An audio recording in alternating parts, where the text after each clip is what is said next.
మన ప్రకాశం జిల్లా ఎస్పీ గారి యొక్క ఆదేశాల మేరకు మన రాయపాటి శ్రీనివాసరావు డిఎస్పీ సార్ యొక్క ఆధ్వర్యంలో యువత ఎవరైనా నైట్ 11 గంటల తర్వాత కనుక అన్నెసరీ అయినటువంటి విషయాల పట్ల రోడ్ల పైన తిరిగితే వారిపైన కఠినమైనటువంటి చర్యలు తీసుకోవడానికి మేము సిద్ధంగా ఉన్నాం.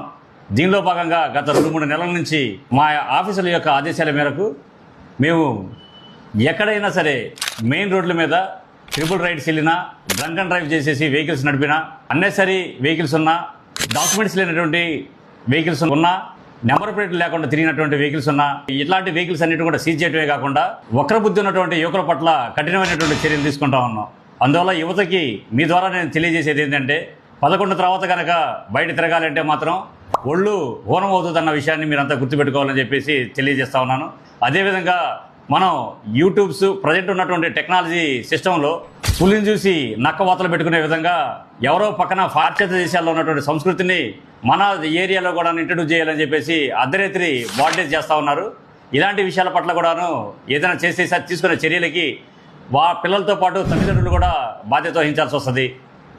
అంతేకాకుండా ఎవరైనా మైనర్స్ కనుక వెహికల్స్ ఇచ్చేటప్పుడు ఆ వెహికల్స్ సంబంధించి చర్యలు తీసుకుంటే వెహికల్ యొక్క ఓనర్ కూడాను చట్టం పరిధిలో శిక్షించబడతాడని చెప్పేసి మీడియా ద్వారా మీ అందరికీ తెలియపరుస్తున్నాను. అందువల్ల యువత అంతా కూడా తస్మాత్ జాగ్రత్త. 11 తర్వాత ఒంగోలు పట్టణంలో తిరగాలంటే మాత్రం మీరందరూ కూడాను ఊస లెక్క పెట్టాల్సి వస్తుంది.